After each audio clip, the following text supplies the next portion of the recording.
Think of a song you loved as a teenager. Right now, without trying, you probably know most of the words. Now, try to remember anything specific from a class you took that same year. Struggling? That's not because the class mattered less, it's because of how it was delivered. Here's the strange part. You never sat down and memorized that song. Nobody quizzed you on the lyrics. You didn't make flashcards.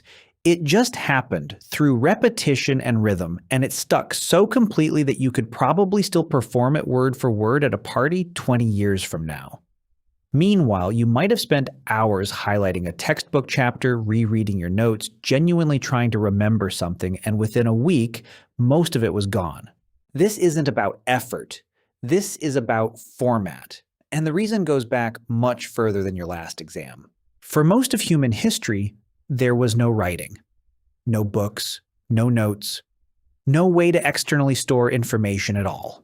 Everything a culture knew, its history, its laws, its survival knowledge, its stories about who they were and where they came from, had to live entirely inside human memory. And it had to survive being passed from person to person, generation to generation, without a single written backup. That's an enormous amount of pressure on a system that, on paper, seems fragile. Human memory forgets things constantly. So how did entire cultures preserve massive amounts of accurate information for centuries with nothing but human brains? In the 1960s, classicist Milman Parry and his student Albert Lord studied oral poets in the Balkans who could recite epic poems lasting hours, sometimes days, without a single written text to reference. These poems held enormous amounts of cultural history, encoded entirely in memory, performed the same way, generation after generation. Parry and Lord's research revealed the mechanism behind it, and it wasn't superhuman memory. It was structure. These epics weren't delivered in flat, plain speech. They were built on rhythm, meter, repeated phrases, and melody. Every culture studied this way, from ancient Greek bards reciting Homer to West African griots preserving centuries of oral history, used the same underlying tools. Rhythm, repetition, melody, structure that made forgetting difficult, almost by design. This wasn't unique to a few cultures, it was universal. Anthropologists have found the same pattern across unrelated oral traditions all over the world, separated by oceans and thousands of years, all independently arriving at rhythm and song as their preservation method. When something that consistent shows up across completely disconnected human societies, it's usually not a cultural coincidence. It's a clue about how the brain itself is built. So what is it about rhythm and melody that makes memory this durable? Part of the answer lives in how your brain processes music versus how it processes plain information. In 2013, neuroscientist Daniel Levitin, who spent years studying music cognition, found that music engages far more regions of the brain simultaneously than spoken language alone. Auditory processing, yes, but also motor regions, emotional centers, and areas tied to prediction and timing. When information is set to music, it isn't just heard. It's processed through multiple overlapping systems at once, each one reinforcing the same memory from a different angle. Compare that to reading a textbook. Plain text engages primarily one channel, visual and linguistic processing, with a single pathway into memory. If that pathway gets interrupted, distracted, or simply doesn't fire strongly enough, there's no backup system reinforcing the information elsewhere in the brain. One channel in, and if it's weak, nothing sticks. There's a second piece to this, and it's about prediction. Music is built on patterns your brain learns to anticipate. A melody rises, and part of your brain predicts where it's going to land next. A rhyme sets up an expectation, and your brain leans forward, waiting for it to resolve. Psychologists call this predictive processing. and it turns out to be one of the most powerful memory tools your brain has. When your brain successfully predicts what comes next and then gets confirmation that it was right, that small hit of correct prediction reinforces the memory pathway involved. Every correctly predicted rhyme, every anticipated chorus is a tiny rehearsal, a tiny confirmation repeated dozens of times throughout a single song. A textbook offers almost none of this. Sentences don't rhyme.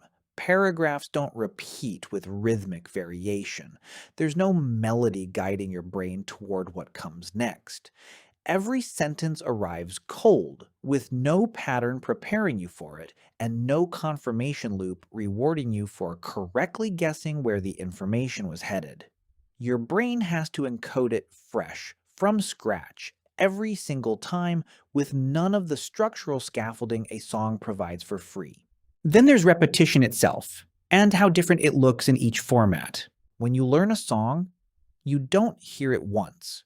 You hear it dozens, sometimes hundreds of times, in the car, at parties, in the background, while doing other things. Each repetition strengthens the memory a little further, and crucially, each repetition happens in a slightly different emotional or physical context. You heard it while happy. You heard it while driving. You heard it during a specific summer. Each of those contexts becomes an additional retrieval cue, an additional door back into the same memory. Studying, by contrast, is usually a single, isolated event. You read the chapter once, maybe twice, in one sitting, in one location, in one mental state. There's no natural repetition built into the format the way there is with music. If you want repetition when studying, you have to manufacture it deliberately, through flashcards, through spaced review, through active effort. Nobody has to force themselves to hear a song 15 times. It just happens, built into how music exists in modern life. Now here's where it gets more complicated than simply music is better than text, because that framing alone doesn't fully explain why some studying does stick and some clearly doesn't. In 2011, psychologist Jeffrey Karpicke published research on something called the testing effect.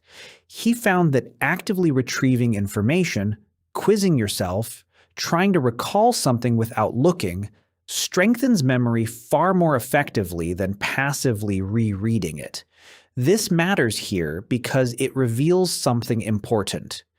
It's not really music itself that's doing the heavy lifting. It's active engagement, prediction, and repeated retrieval. And music just happens to deliver all three automatically, without you ever having to try. A song forces you to predict, to retrieve, to repeat, constantly and effortlessly, dozens of times, through nothing more than normal listening. Studying almost never does this on its own.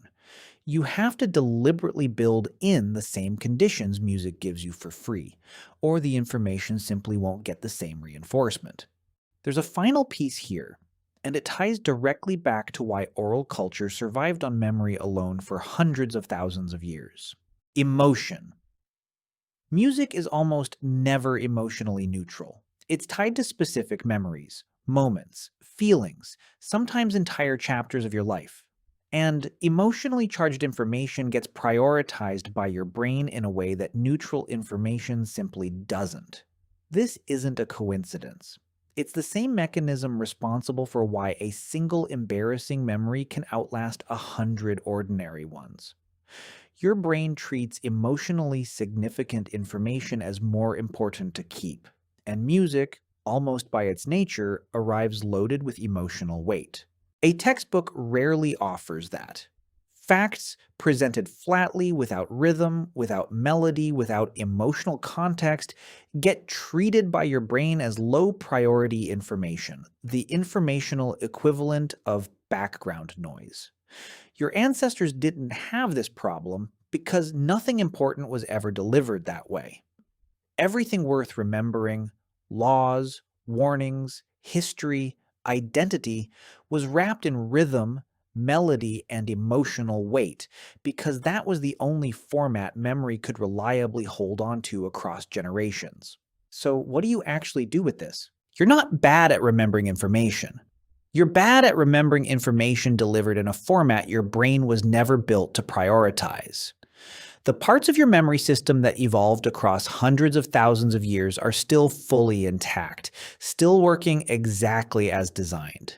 They just weren't built for flat, unrhythmic, emotionally neutral text because that format didn't exist for almost the entire span of human history. Somewhere in your memory right now, a song from a decade ago is sitting there, perfectly preserved, without a single flashcard involved. That's not a fluke. That's your ancestors' entire information preservation system still running quietly inside you, exactly as built 300,000 years later. It just never got the memo that most of what it's now being asked to hold on to arrives without any of the rhythm, repetition, or emotional weight it was designed to work with.